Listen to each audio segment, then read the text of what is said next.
Guess I'll see myself.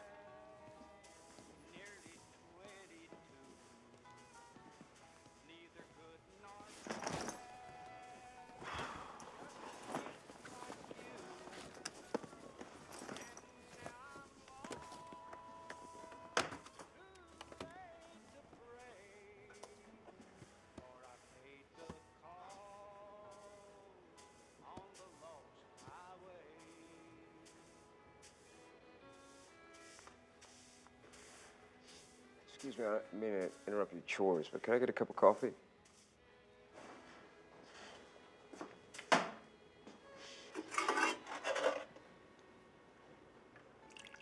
Thanks. I'm gonna go wash up.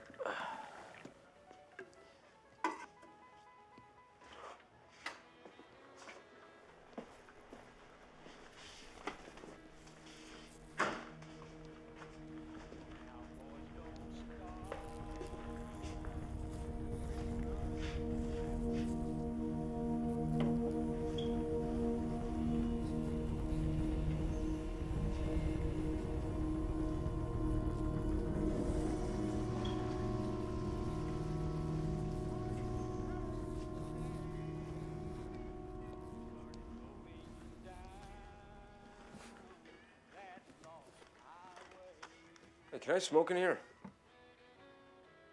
Just wondering, because it smells like smoke, and I see you got the ashtray and a cigarette machine, so. Do what you want.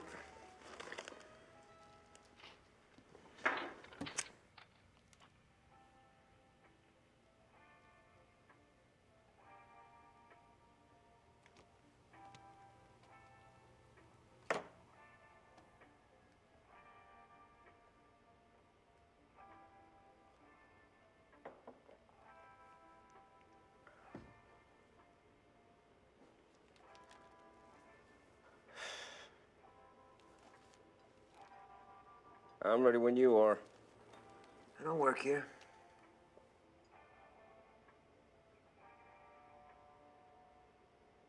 You brought me coffee. You wanted one. Anybody working? Been here a while now. No one's even poked their head out. They're in back. They're just playing cards. They'll be out soon as the game's over. It's usually quiet this time of day.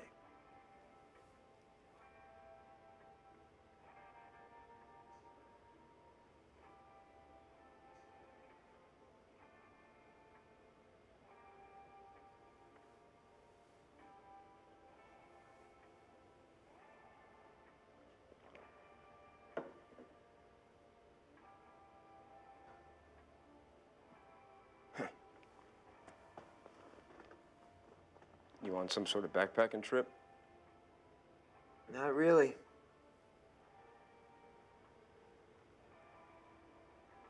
Just stick my head in the back. Just let them know I'm here. No, don't do that. Why not? Because the owner, he gets all pissy. He's got a thing about people going back there. Hey, do you play gin?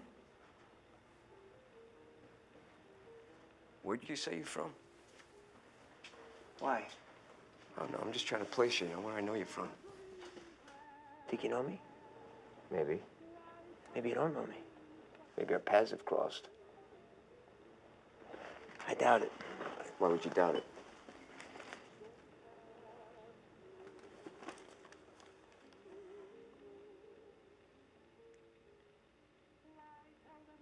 You play guitar? Show your nails. Classical? Yeah, I used to. Haven't played in a long time. I keep the nails, though. Don't know why, but I do. You any good? It was. Then you stop playing, you go from Jimi Hendrix to Rusty Chops real quick. My brother used to say that.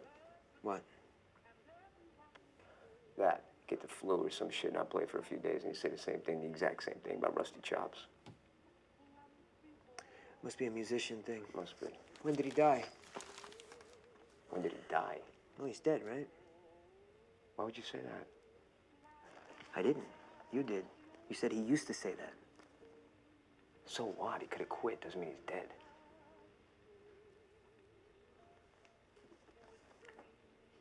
Younger or older?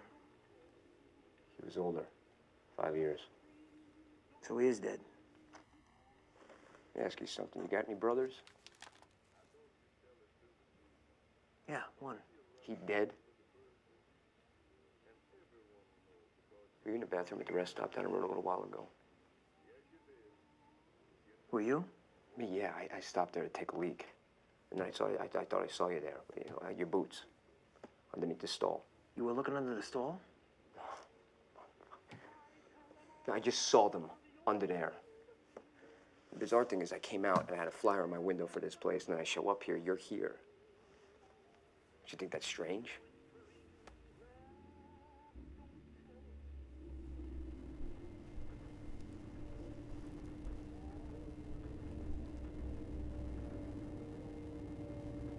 Why'd you stop me from going back there? I didn't. Yeah, you did. You got all I squirrely. didn't try to stop you. You didn't want me to go back there. Why not? Because you shouldn't go back there. I come in here, you're sweeping up, you're by the register, you know, you got this strange vibe going on. Strange vibe. There's something behind this counter you don't want me to see? What are you telling me, pal? What are you trying to figure out?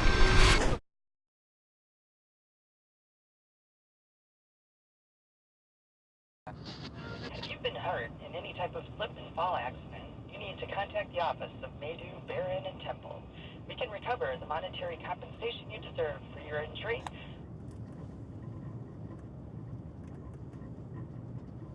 All right, 10 bad ideas. All right, let's say the story is about a lawyer, okay? But not a slick one. He's like one of these slip and fall guys, okay? And he's Ed. Ed the slip and fall lawyer, okay? That's who he is. He's Ed. He comes home. And he wants to talk to his kid. So he calls his kid up and he cracks open a beer and he waits and the phone rings. 1 ring, 2 rings, 3 rings. Oh shit. Oh shit. Yeah. No, that's what you do. This is what you do. You start it with the attack. You jump right in. You just start with the dream. That'll work. Okay. So what is it? He's at his house. He's at his house, and he's fucking blindsided, and he gets hit. Boom. And he gets hit again. Boom. And he can hear his kid, and he can't speak because he was hit. He was knocked, and all he can feel is the throbbing in his head, and the phone is saying "Daddy," and he can't do anything about it, and he goes down. And he blacks out, and when he comes to, he's hurtling through the dark, and he's being pushed by this unseen, unstoppable force, and it's got him in his grip, and it's just pushing him, and he remembers what the cop said. The cop said, be careful, be on the lookout, you know, be wary of new faces. This guy might be casing you. Have you had any new ideas about who the man is? Somebody he looks like?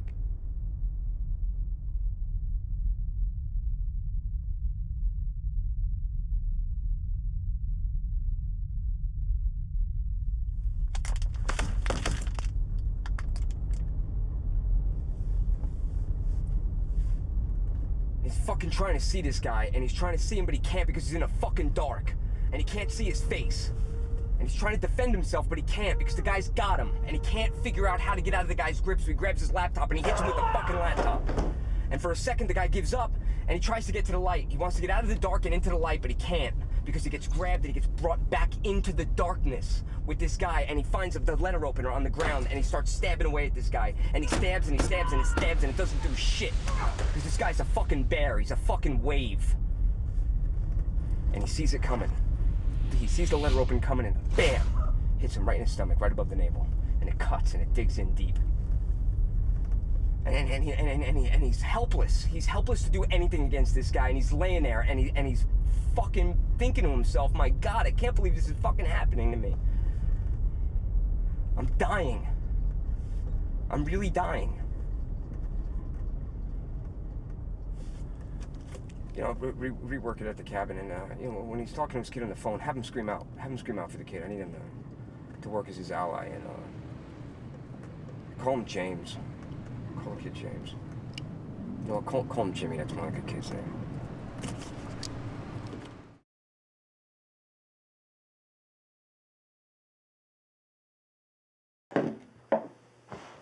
How long ago was this? So he came out the other side about 6 months ago. Oh, Jesus, Boog. Can't imagine what you went through. No, you can't. Thank God for Amy, man. And she was there day and night, just holding my hand through everything, just calm. Oh, you were lucky to have her. You have no idea.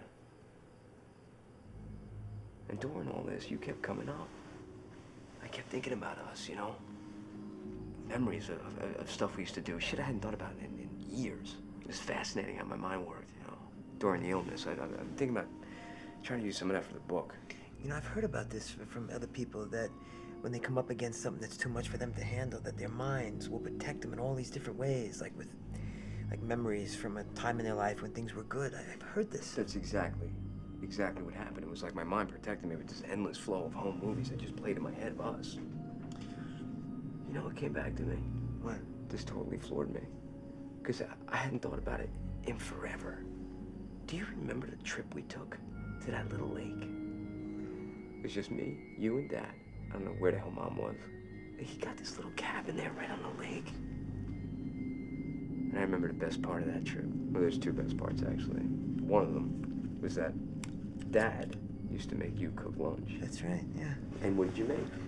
Mac and cheese, yeah. Best mac and cheese I've ever had. I'm telling you, man, I tried to make that mac and cheese. Ah. Oh, come on, I'm telling you. God, I love it. The other one, this is my favorite. It's the best part of the whole thing. Every morning, we'd sleep in till about 10. We'd go down to the lake. All the kids would be out there with the little rafts and busted up inner tubes. And you'd go out there, and you'd rent us one of those big silver canoes, the giant ones. You remember? Yeah. The brushed aluminum looked like a fucking American Airlines jet. And you carry it down over your head, and I'd be trying to hold on to the back of the thing, be cracking me in the back of the head, a little pipsqueak. Oh, those kids just looked at us with so much envy. Because we were going out in this fucking battleship. Me and my big brother. No one ever fucked with me when you were around, you know that? You were like a full-grown man to me. Yeah. You take that big old boat, bring it down to the water, you put me in, and sit up right in front like I'm the captain out there. And all the kids looking at us, and we just row out, man. We'd start rowing out. We'd go right past them. We were going all the way out, man, all the way to the other fucking side. We just keep going until they couldn't see us anymore. So I was really overwhelmed when I got cancer, you know, because I was going out into some really dangerous, uncharted waters. I didn't have anybody to protect me. And the thing is that, I don't know, you're hit with this blunt force truth, and that is you're alone. You know, you come in alone, you go out alone. No, you were never really alone. Felt pretty goddamn lonely. I'm sure. You had your wife. Yes, I did.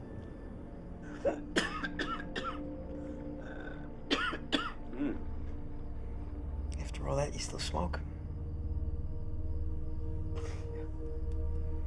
Wasn't lung cancer. Oh, Jesus. Before you kick in with the whole Big Brother lecture about stopping smoking, just let you know, my oncologist tried, didn't work. So. I'm not doing it, you know? This is your journey, Henry. I'm just glad to be part of it. I respect your choices. Good. Shit. We don't have to be all glum, right? I mean, I beat it. Yeah. Yeah. You cold? No, I'm all right. I'm freezing. I'm gonna go take a leak.